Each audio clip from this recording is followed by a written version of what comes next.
이어서 51장 1절로 14절 말씀.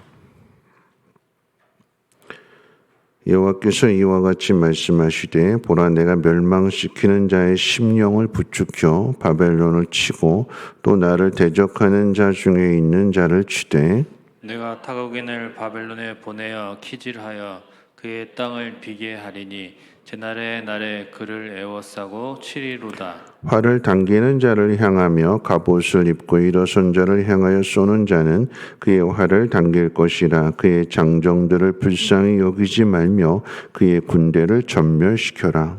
무리가 갈대아 사람의 땅에서 죽임을 당하여 엎드러질 것이요 관통상을 당한 자가 거리에 있으리라. 이스라엘과 유다가 이스라엘의 거룩하신 이를 거역함으로 죄과가 땅에 가득하나 그의 하나님 만군의 여호와에게 버림받은 홀라비는 아니니라.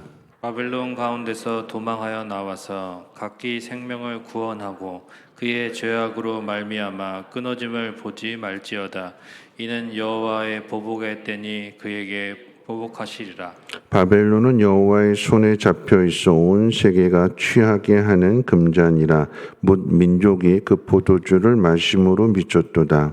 바벨론이 갑자기 넘어져 파멸되니 이로 말미암아 올라 그 상처를 위하여 유향을 구하라. 혹 나으리로다. 우리가 바벨론을 치료하려 하여도 낫지 아니한즉 버리고 각기 고향으로 돌아가자. 그 화가 하늘에 미쳤고 궁창에 달하였음이로다. 여호와께서 우리 공의를 드러내셨으니 오라 시온에서 우리 하나님 여호와의 일을 선포하자. 화살을 갈며 둥근 방패를 준비하라. 여호와께서 메대 왕들의 마음을 부추기사 바벨론을 멸하기로 뜻하시나니 이는 여호와께서 보복하시는 것 곧 그의 성전을 위하여 보복하시는 것이라. 바벨론 성벽을 향하여 깃발을 세우고 튼튼히 지키며 파수꾼을 세우며 복병을 매복시켜 방비하라. 이는 여호와께서 바벨론 주민에 대하여 말씀하신 대로 계획하시고 행하심이로다. 많은 물가에 살면서 재물이 많은 자여 내 재물의 한계 곧 내 끝이 왔도다. 만군의 여호와께서 자기의 목숨을 두고 맹세하시되 내가 진실로 사람을 메뚜기같이 내게 가득하게 하리니 그들이 너를 향하여 환성을 높이리라 하시도다. 아멘. 바벨론 멸망에 대한 예언이 계속해서 이어지고 있습니다.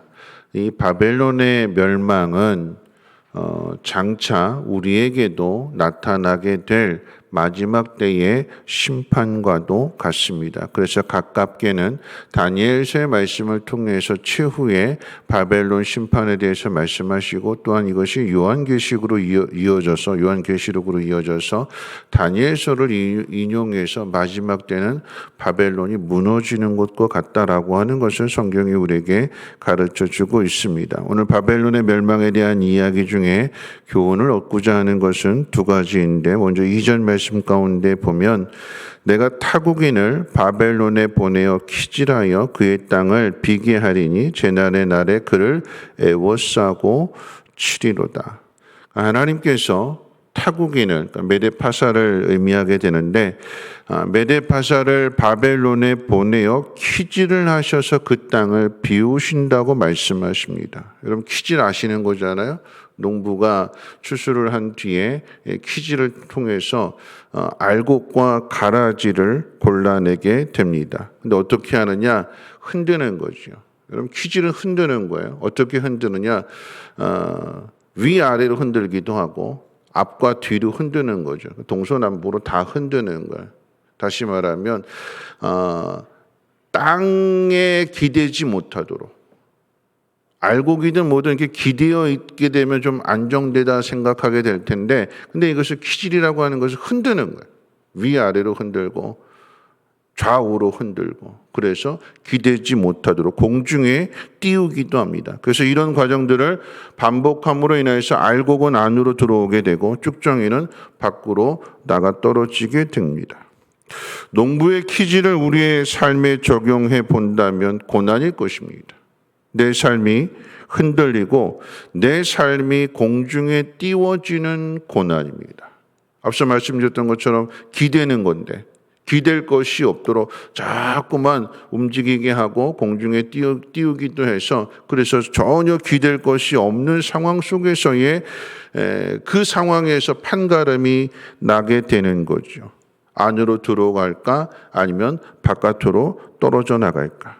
흔들수록 하나님 안으로 들어가려고 하는 사람이 알곡입니다.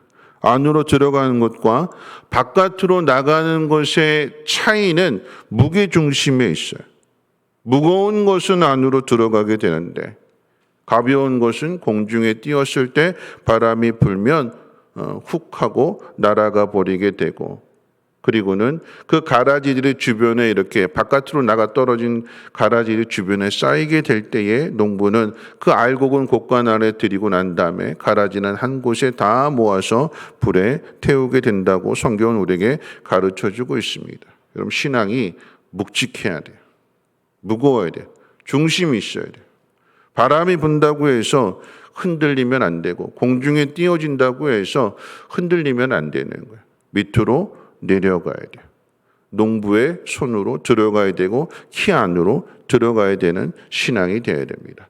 자, 두 번째 11절 말씀 가운데 보면 이렇게 기록되어 있어요. 우리 같이 한번 읽어볼까요? 11절 말씀입니다. 시작.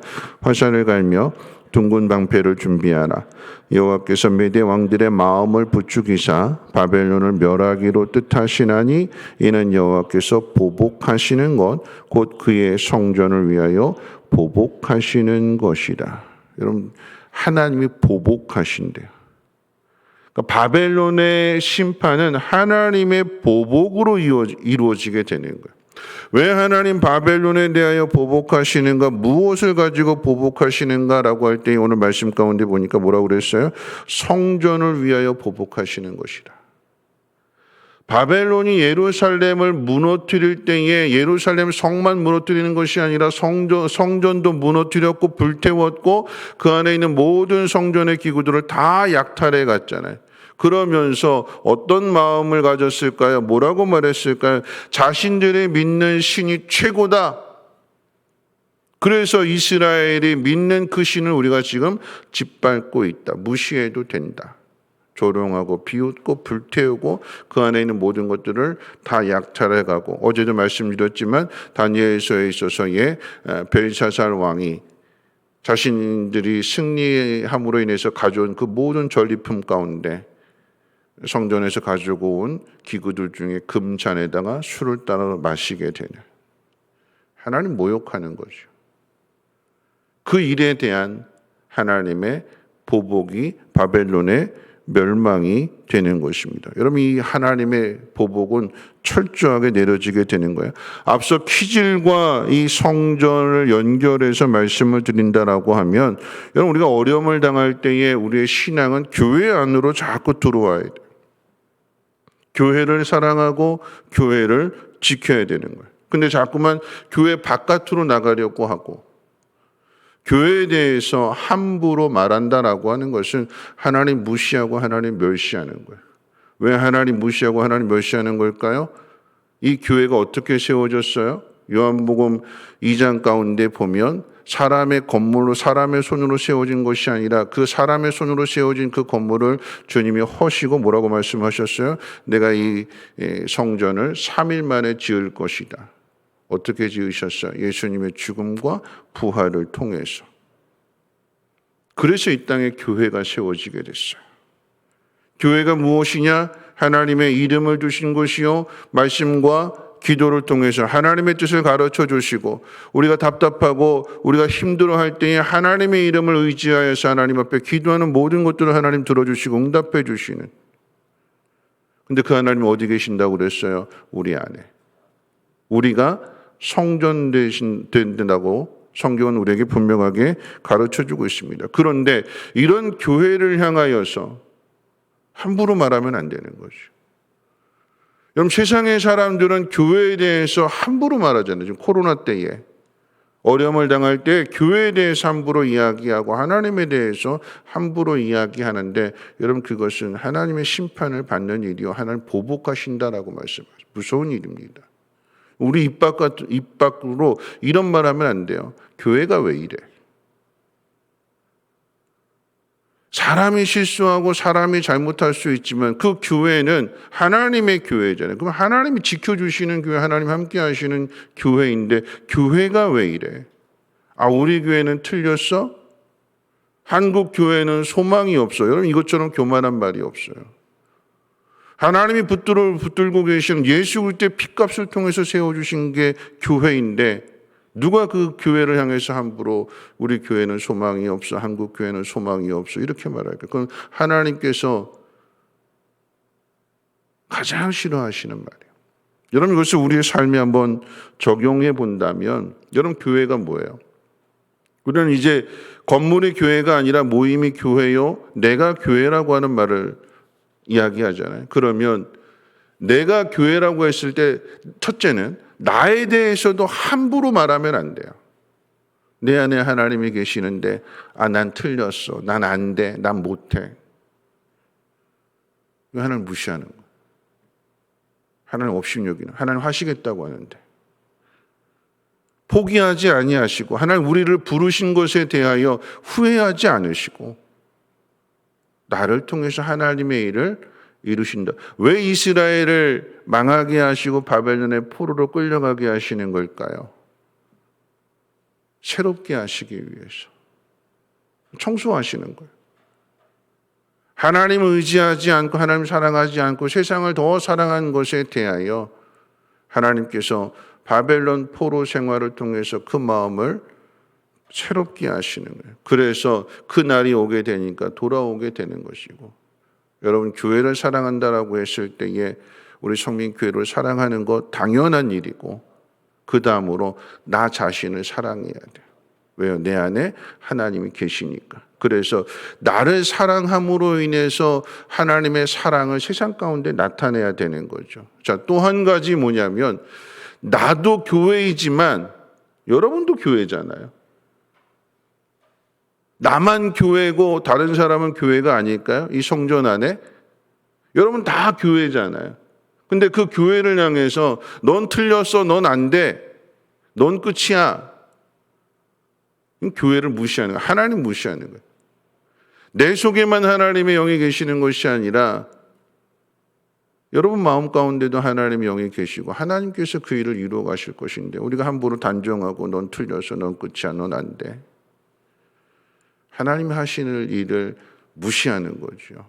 멸시하는 것입니다. 여러분 교회가 이 성민교회라고 하는 우리의 모임이 교회이기도 하지만 내 안에 하나님이 계심으로 인해서 나도 교회고 또 내 앞에 있는 우리의 지체들도 교회인 거죠. 그러면 무시하면 안 되는 거예요. 사랑해야 되는, 존중해야 되는 것입니다. 우리의 마음의 중심이 어디에 있는가를 확인해야 될 것입니다. 퀴즈를 통해서 하나님께서 걸러내시는 거예요. 우리가 어떤 마음을 가졌느냐, 어떤 말을 했느냐, 고난을 당할 때 어떤 행동을 했느냐에 따라서 그 모든 것들이 판가름 날 것인데 우리의 마음의 중심을 잡는 것이 무엇인지를 살펴야 되는데 오늘 13절 말씀 읽으면서 말씀을 마치도록 하겠습니다. 13절 같이 한번 읽어볼까요? 시작. 많은 물가에 살면서 재물이 많은 자여 내 재물의 한계 곧 내 끝이 왔도다. 여러분 이 말씀은 많은 물가는 좋은 환경을 뜻하는 거예요. 물이 있어야 농사를 지을 수 있고 그래야 부자가 될 수가 있습니다. 물은 생명의 시작과도 같습니다. 그런데 물이 중요하지만 그 물의 소유권은 누구한테 있을까요? 물이 중요하지만 그 물의 소유권은, 생명의 소유권은 하나님 앞에 있는 거예요.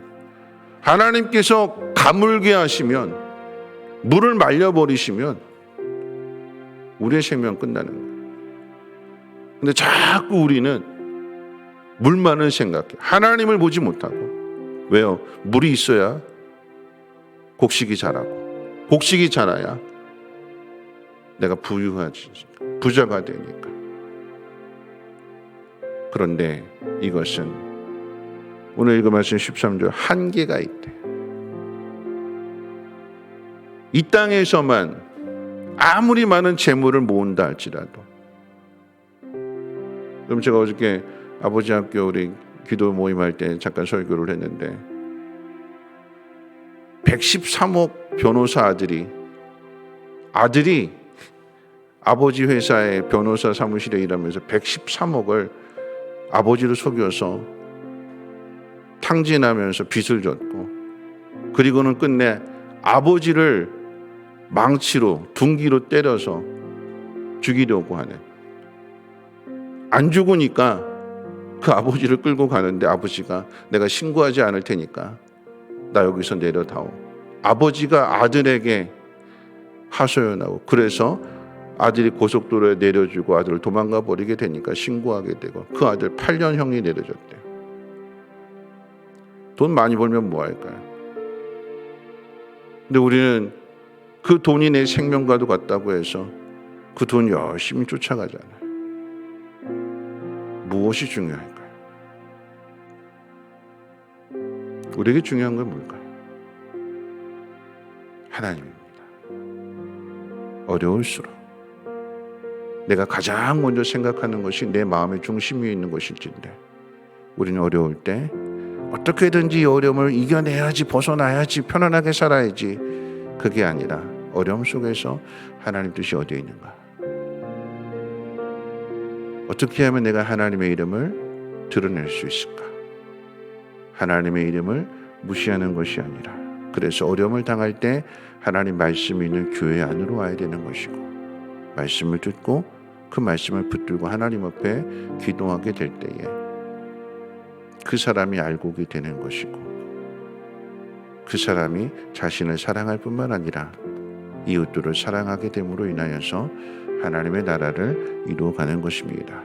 그런 교회를 사랑할 수 있는 저와 여러분들 되시기를 주님의 이름으로 부탁을 드립니다. 우리 찬송가 208장 찬송하신 후에 함께 통성으로 기도하겠습니다.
말씀 생각하면서 우리 함께 기도하실 텐데요.